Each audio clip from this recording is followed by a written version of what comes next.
Dando início a mais um programa Contrato Social Podcast, hoje com um convidado super especial, Frederico Bussinger, que é engenheiro, economista, professor, gestor público e com um currículo muito vasto. Dr. Frederico tem uma trajetória destacada na infraestrutura do Brasil, foi presidente da CPTM, da SP Trans, do Confea, além de atuar em importantes órgãos de transporte, como, por exemplo, foi diretor do Porto de Santos, também presidente do Porto de São Sebastião, além de ter sido secretário do município de São Paulo na área de transporte e secretário executivo do Ministério dos Transportes. Secretário, seja muito bem-vindo ao nosso programa Contrato Social. Muito boa tarde, muito obrigado pela oportunidade. Dr. Frederico, eu já queria aqui iniciar, a gente tem telespectadores das mais variadas áreas, de vários setores da economia, e eu queria que você falasse um pouco da sua trajetória, né, da sua formação acadêmica, da sua formação profissional e das suas experiências nesses cargos em destaque da infraestrutura do Brasil. Veja, eu sou engenheiro, como primeira formação, engenheiro eletricista, mas quando eu me apresento eu procuro caracterizar que eu sou engenheiro de manutenção, porque foi aí que eu iniciei a minha atuação profissional. Eu fui estagiário da antiga Light, depois fui engenheiro da Light, sempre na área de manutenção, depois eu fui engenheiro do metrô, na área de manutenção, segui uma trajetória dentro do metrô, e fui diretor de operações do metrô, que abrange a área de manutenção, enfim. E aí fui tomando outros rumos. Então, essa é minha primeira formação. Mas eu também fiz, enquanto mais ou menos em paralelo com a engenharia, eu fiz economia. Então, eu fiz curso de economia na FEA USP, que fica, aliás, bem ao lado da Poli USP, onde eu me formei. E, posteriormente, eu fui fazendo cursos de mestrado, acabei não concluindo, e até tentei, fui até o terceiro ano de Direito, você né? Contou, e por razões da vida eu acabei também não concluindo. Então, durante uma boa parte da minha vida, eu fazia um curso por década, eu dizia, né? Hoje eu já não faço mais. Então eu tive esse primeiro momento, que eu diria técnico, vamos dizer, depois eu comecei a ser executivo, e depois assumi cargos públicos, né, como já você deu aí no currículo. E eu formei nos anos 70, então isso marca muito, porque eu sou formado na época do Brasil Potência, todo mundo deve se lembrar bem. E eu fui engenheiro eletricista e justamente essa era uma das áreas que mais bombavam no Brasil. Era a época da construção das grandes hidrelétricas, por exemplo, né? Das linhas de transmissão, a introdução das altas tensões, das redes de transmissão, posteriormente a conexão dos sistemas, né?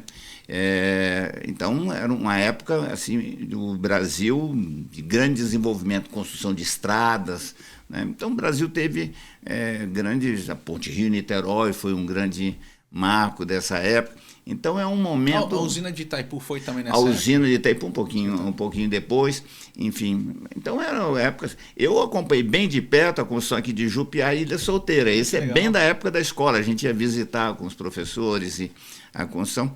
Então era uma época que a gente olhava para o futuro com um horizonte assim muito aberto e com muito orgulho, né? É a época que o Brasil, inclusive, foi tricampeão do mundo. Nós estamos na época da Copa do Mundo, é bom lembrar isso, né? Era a época que a gente estava muito bem no cenário internacional do futebol. Enfim, então é um momento assim muito marcante. Posteriormente, eu comecei a transitar na área executiva, depois na gestor público, cargos. Aí nós já estamos falando na virada do século, na entrada do século XXI, e hoje eu atuo como consultor nessa área Hoje eu estou mais dedicado a essa área logística, portos, ferrovias, principalmente, que é a área que eu atuo, né? Doutor Frederico, qual que é a sua visão para a questão da infraestrutura do Brasil, seus gargalos agora nesse cenário atual? Eu acho que é importante nós olharmos para trás e vermos quanto nós conseguimos realizar. Nós temos tido dificuldades nos dias de hoje. E quando a gente olha o futuro, tem muitas incertezas. Mas quando nós olhamos esse cenário para trás, os últimos 50 anos, os últimos 100 anos, o Brasil conseguiu enfrentar os desafios que estavam postos e conseguiu avançar muito, conseguiu realizar. Ou seja, o Brasil mostrou ser capaz. Então, nós podemos listar diversas áreas. Eu já falei sobre essa área da energia elétrica. Eu me lembro quando nós tivemos um grande apagão, né? Racionamentos de energia, nós não tínhamos e nós conseguimos enfrentar esses problemas. Telecomunicações, quando eu era criança, a gente, para fazer a ligação, eu morava em Vitória, no Espírito Santo, para fazer a ligação para o Rio de Janeiro, onde moravam meus avós, a gente tinha que pedir, esperar, marcar hora para ligar. Quer dizer, hoje isso é uma coisa assim muito simples. As ligações que nós tínhamos no Brasil, estradas eram muito precárias, né? Conseguimos enfrentar. Nós enfrentamos a barreira quando tivemos a crise do petróleo nos anos 70, as duas crises do petróleo. O Brasil foi capaz de gerar o pró-álcool, posteriormente o pré-sal, nós avançamos. A indústria aeronáutica, o Brasil foi capaz, né? A Embraer é sempre citado um exemplo. Nós conseguimos dar um salto tremendo no caso da produção agrícola, né? A Embrapa é um momento importante disso, e o Brasil conseguiu produzir no Cerrado, interiorizar. Enfim, nós conseguimos muitas coisas, mas hoje nós enfrentamos algumas dificuldades. Então, nós precisamos olhar à frente na busca, e primeiro identificando os gargalos, como você disse, e olhar para frente e tratar como enfrentá-los, né? E eu diria, nós temos, já que você falou da questão da infraestrutura, nós temos limitações na infraestrutura. Quer dizer, nós temos produção agrícola crescendo muito, muito aceleradamente. Nós conseguimos até agora dar respostas a esses desafios. As reformas portuárias dos anos 90 foram tremendamente exitosas. O Porto de Santos, ano passado, movimentou 6 vezes mais do que movimentava em 1993, quando foi aprovada a Lei 8.630, que deflagrou o processo de reformas portuárias no Brasil, e que vem dando resultados até hoje, né? Outras reformas no meio do caminho, mas ali foi o grande divisor de águas, o ponto de inflexão.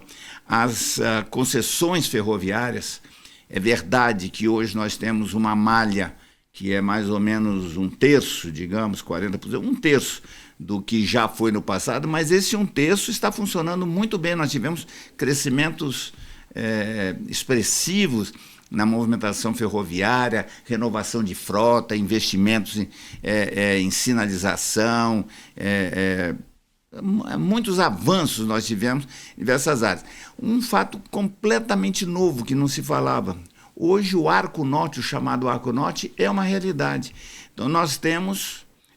seria o porto lá de Nordeste. Não, existem vários portos na Amazônia, né? Tecnicamente se diz que o Arco Norte é o arco que vem de Ilhéus até Manaus. Tá. Mas vamos concentrar mais nos portos do Pará, do Amazonas e do Maranhão. Essa trinca também podemos falar do Ceará. Eu diria, o Arco Norte, do ponto de vista das exportações agrícolas, hoje podemos dizer que é um empate técnico com Santos. Olha só. Isso é uma realidade de 20 anos, de 30 anos no máximo, tá certo? Se consolidou, está expandindo, né? Mas nós temos limitações, né? Temos limitações, e eu diria que a limitação não é só dinheiro. Dinheiro é um limitador, né? E aí seria quais os outros critérios, doutor Frederico? Eu diria, nós temos, a meu ver, dificuldades institucionais muito sérias, né? Nós conversamos anteriormente, por exemplo, o caso da Ferrogrão. O Ferrogrão é uma ferrovia mais do que necessária, ela é virtuosa, e não é só para transportar os grãos, não. É como um corredor, um eixo de desenvolvimento ali da região, naquela faixa da BR-163, ali no Vale do Rio Tapajós. Mas também porque o Brasil, como parte do cenário mundial, tem a transição energética e a descarbonização como sendo dois grandes objetivos. Inclusive, o Brasil tem compromissos internacionais assumidos com metas em relação a esses dois. E a ferrovia é sabidamente mais eficiente energeticamente, ela é mais amigável ao meio ambiente por emitir menos, e mesmo assim nós estamos enfrentando dificuldades. A Ferrogrão é um exemplo desse.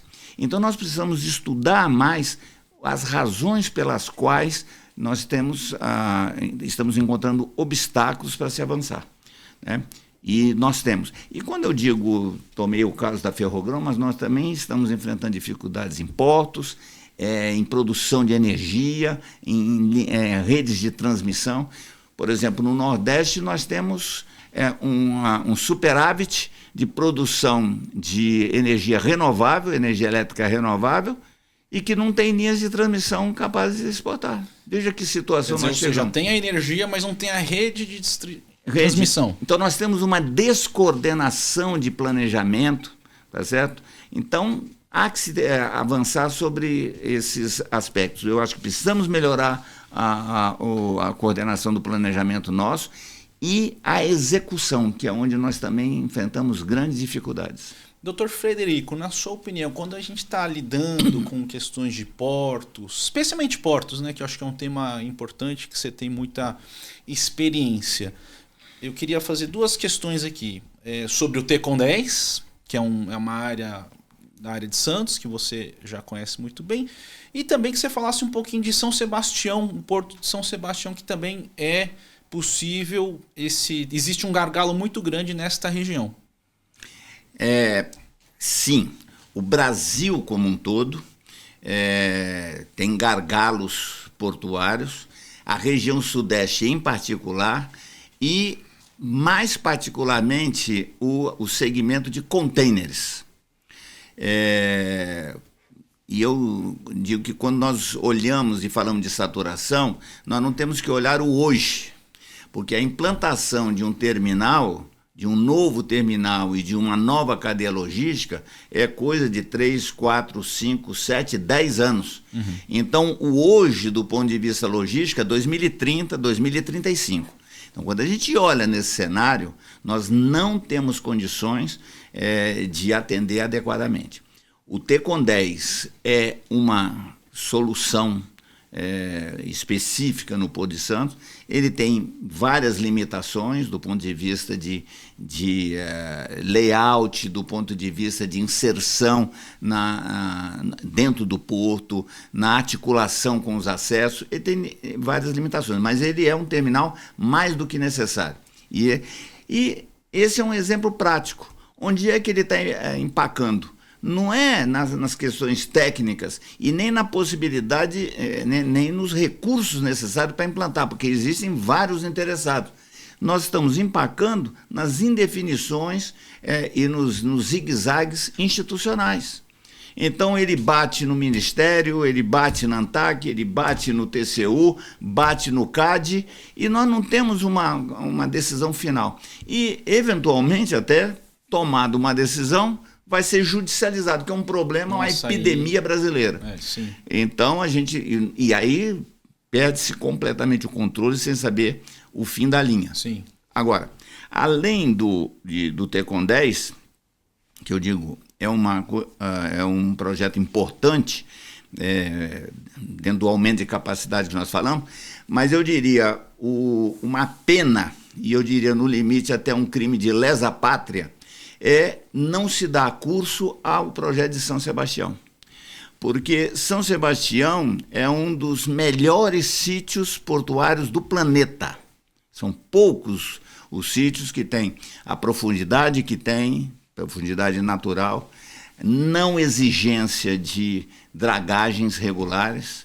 Ele tem 2 acessos, tem um principal e tem 2 acessos. Isso tudo é conhecido há 2, 3 séculos, não é conhecimento recente.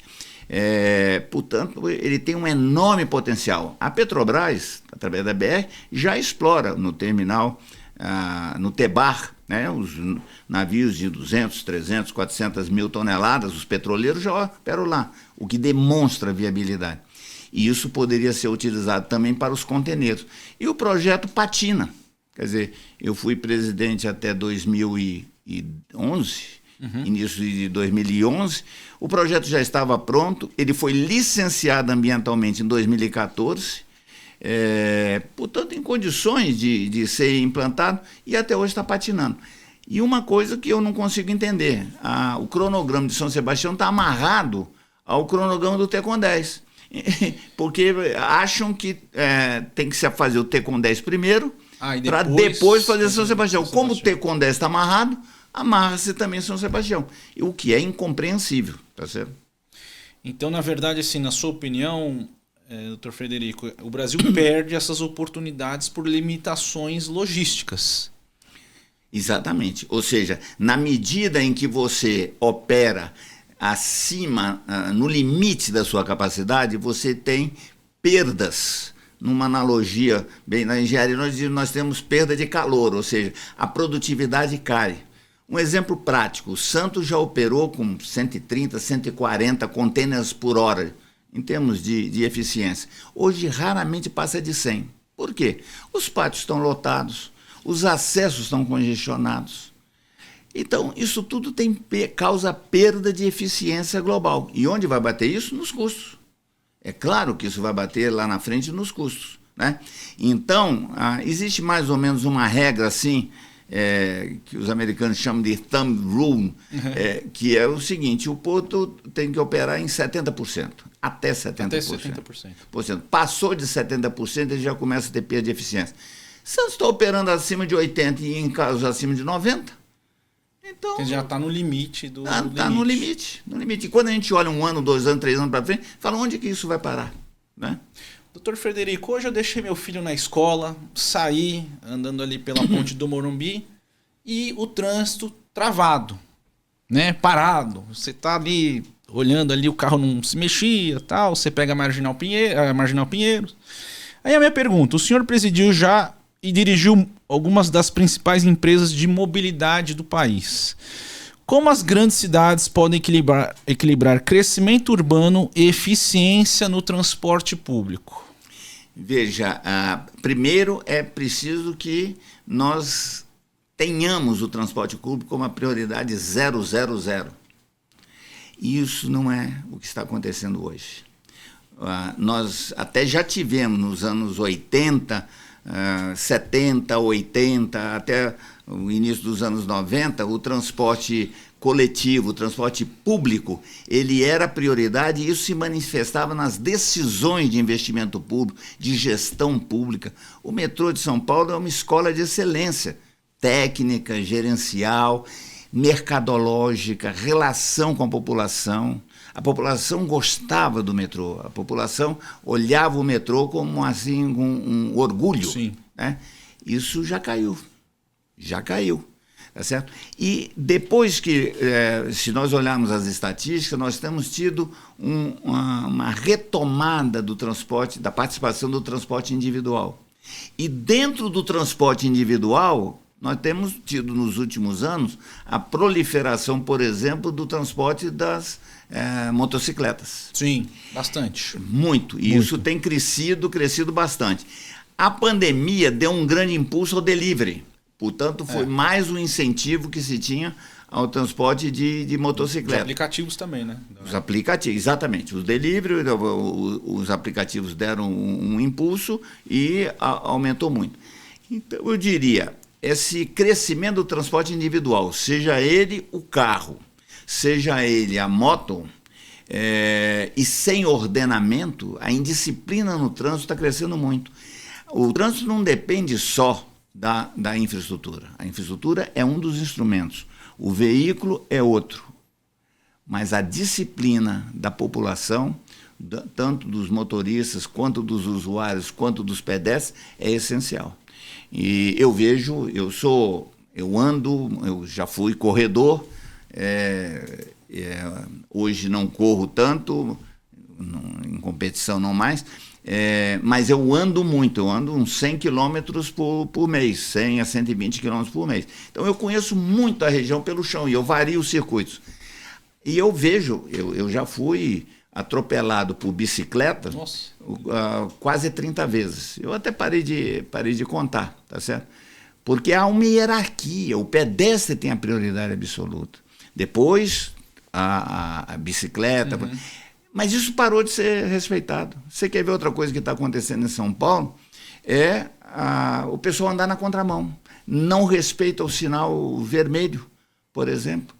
Então, veículos, bicicletas elétricas, andando nas calçadas, mesmo tendo do lado a ciclofaixa, isso está acontecendo. Uhum. Então, eu diria, nós temos um aumento do transporte individual, um aumento da indisciplina, que é um problema cultural e isso tem que ser trabalhado muito. O resultado é inexorável, vai dar nisso. Afora que nós temos desperdiçado uma parte do nosso viário para outros usos. Você já viu uma quantidade desses chamados parklets? Sim. Que ocupam uma boa parte da via? Então, nós construímos uma infraestrutura para depois deixar de ser infraestrutura. Sim, que os restaurantes utilizam os parklets. Exatamente. Eu acho que nós precisamos rediscutir bastante. E a questão da segurança. Porque a questão da segurança, por exemplo, na verdade, da insegurança, faz com que as pessoas procurem se proteger mais. Então, por exemplo, o uso do transporte individual, em muitos casos, se deve porque as pessoas aparentemente se sentem mais seguras. Deixam o transporte coletivo e a própria priorização dos governos, eles deixaram de olhar o transporte como efetivamente a primeira prioridade, né? Então, a gente, por exemplo, nos carros elétricos, a gente vê como um exemplo de modernidade. Sim, usar a eletricidade é bom. Primeiro, desde que tenha. Sim. Você ter que gerar eletricidade em gerador diesel, não tem grande vantagem. Mas o carro elétrico é, antes de tudo, carro. E carro, ele tem um uso menos racional do viário urbano. Sim. Tá certo? Então, a grande solução era o uso do transporte coletivo público eletrificado. Essa é a solução que tem múltiplos objetivos. E doutor Frederico, em relação, por exemplo, o uso da tecnologia com transporte, eu diria assim, as concessões, né? Hoje de manhã escutei a questão do free flow, que é a forma de como é que você vai pagar os pedágios, tem 4 tipos de valores dos pedágios. Você acha que isso muda muito a estrutura das concessões? Eu diria, primeiro que quando nós falamos do free flow, existe essa dimensão da tecnologia, que eu acho que é uma coisa inexorável. Sim. O avanço tecnológico, ele vai avançando. E é natural que isso vá acontecendo. Mas o que se tem de discussão no free flow é a outra dimensão, que é a dimensão da política tarifária embutida nele. E isso nem sempre é discutido. Então a gente fica muito focado na dimensão tecnológica, e obviamente é importante que isso aconteça, mas a discussão da política tarifária que está embutida, isso é pouco discutido. Uhum. E eu acho que ele tem mais a ver com as resistências que têm sido colocadas na discussão. Doutor Frederico, nos conhecemos dentro da Comissão Especial de Infraestrutura da OAB, junto com o presidente Adriano Maia, com todos os grandes especialistas. E a gente vai ter um evento muito grande agora no mês de junho, na OAB São Paulo. Eu queria que você comentasse do tema que você vai abordar, como é que vai ser esse evento e qual que é a sua expectativa dentro da classe dos advogados. Primeiro, eu acho que foi uma iniciativa assim, muito importante, muito salutar, a criação dessa Comissão de Infraestrutura, Logística e Desenvolvimento Sustentável. Essa interface do mundo jurídico, do mundo do direito, com a infraestrutura, com a logística, com o meio ambiente, eu acho muito oportuna. E os trabalhos da comissão, já do ano passado e esse ano, mostram o acerto dessa decisão. E esse primeiro congresso, que ocorre neste mês, nós já estamos em junho, exatamente, né? Ele deverá ser muito importante. Ele é multifacetado, ele trata de diversas áreas do mundo jurídico e desses campos de atuação que a comissão atua. O meu painel, particularmente, ele vai tratar justamente do caso da Ferrogrão e da OIT 169, que existe uma dimensão jurídica muito importante em todas essas discussões. Então, este é o painel em que eu vou estar colocado. Mas são 2 dias eu nem sei o número total de painéis, mas é uma coisa assim de 2 dezenas, né? São 2 dias de painéis de manhã até no finalzinho da tarde. Exatamente. Então, eu acho que é uma oportunidade muito boa de nós passarmos em revista essas dimensões, essas interfaces e a dimensão jurídica dentro da infraestrutura, da logística e do desenvolvimento sustentável. Então, doutor Frederico, depois de uma trajetória tão extensa na engenharia, nos transportes, na administração pública, qual legado o senhor gostaria de deixar para as próximas gerações de engenheiros e também de gestores brasileiros? Veja, a engenharia brasileira, ela, eu diria, teve é difícil dizer se é um retrocesso. Houve uma perda de prestígio, uma perda de presença nos processos decisórios e, na minha avaliação, uma parte dos equívocos que nós temos cometido, os erros que nós temos cometido, é justamente isso. E, aliás, se você me permite, eu vou até contar uma historinha rápida. Quando eu era criança, eu convivia com advogados, não grandes luminares, meu pai era advogado, tio, primo e os amigos, advogado de cidade do interior, né? E eu cresci naquele meio, estava certo que quem mandava no mundo eram os advogados.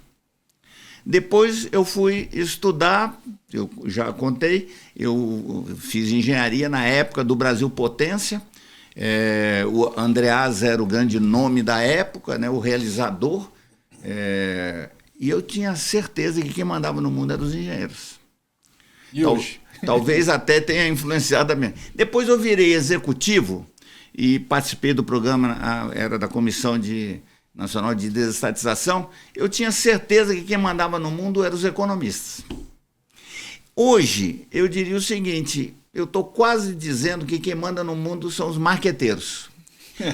E eu convivi com essas várias áreas do conhecimento, áreas profissionais, tomando decisão ou capitaneando as decisões. E hoje o que eu posso dizer é o seguinte, todas elas têm os seus equívocos, têm suas virtudes e têm os seus equívocos. Então, eu sou muito fiel àquilo que eu aprendi lá atrás no metrô. O metrô sempre valorizou as equipes multiprofissionais. E isso eu me desenvolvi assim. E hoje eu acredito nisso.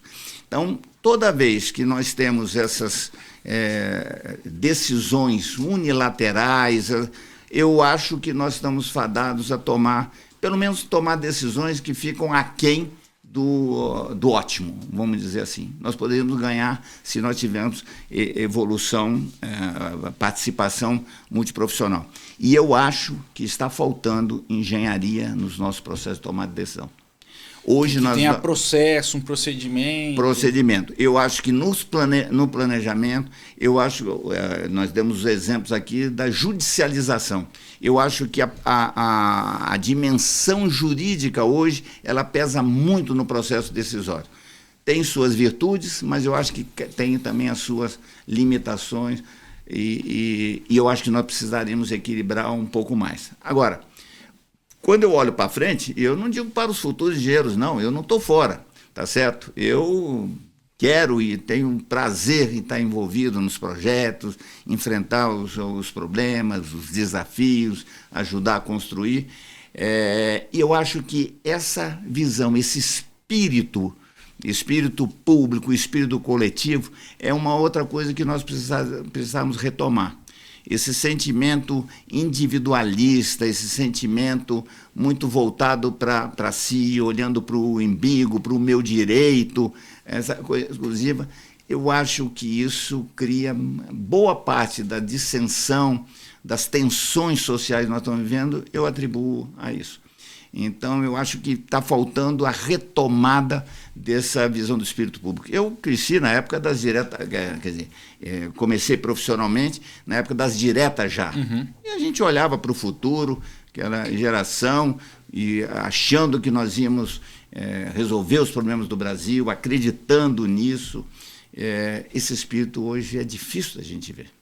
Então, eu acho que é uma necessidade de uma retomada que a gente tem. E nós estamos vivendo num mundo onde o Brasil tem enormes oportunidades. Enormes oportunidades se abrem para o Brasil, seja pelos conflitos, pelas tensões geopolíticas, seja pelas novas demandas da agenda mundial. Quer dizer, essa área de energia, tá certo? Essa área de alimentos, o Brasil tem enorme potencial. E nós estamos aproveitando pouco. Nós podemos aproveitar muito mais do que isso, desde que a gente defina os caminhos certos, que a gente tenha clareza do planejamento que é necessário seguir, e principalmente que planejamento seja uma coisa para ser realizado. Uhum. Porque a gente faz planos, mas a gente não segue muitos planos. As decisões são muito circunstanciais, muito individuais, muitas vezes, e depois avaliar. Outro problema que nós temos no Brasil, nós não fazemos avaliação de resultados. Nós fazemos declarações, depois da era das narrativas das redes sociais, vale tudo, né? Mas nós não aferimos se efetivamente aquilo foi realizado, onde é que, se não foi, por que é que não foi, como é que podemos transformar e enfrentar.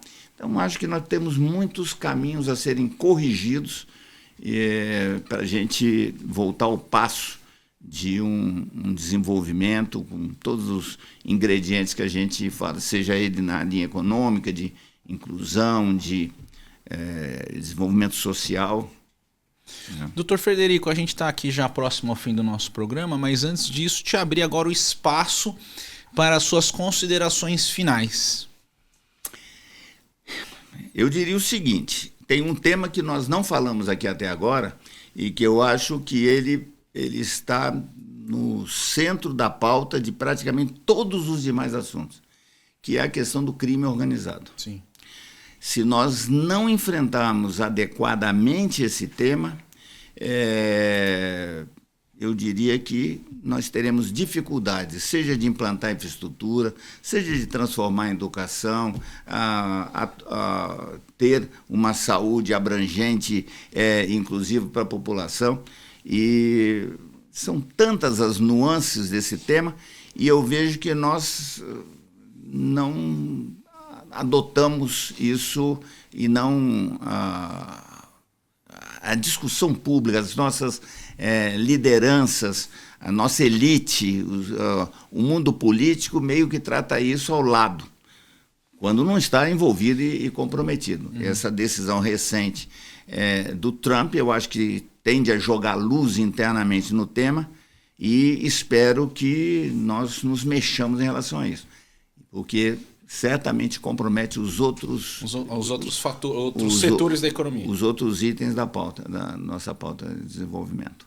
Mas minha visão é sempre de apesar das dificuldades de olhar para frente e olhar para trás e olhar para frente e saber que nós já enfrentamos na história do Brasil dificuldades muito grandes, talvez até maiores do que hoje, e nós fomos capazes de dar solução em várias dessas áreas. E eu acho que nós devíamos nos inspirar nessas experiências passadas, e muitas vezes a gente quer inventar a roda, né?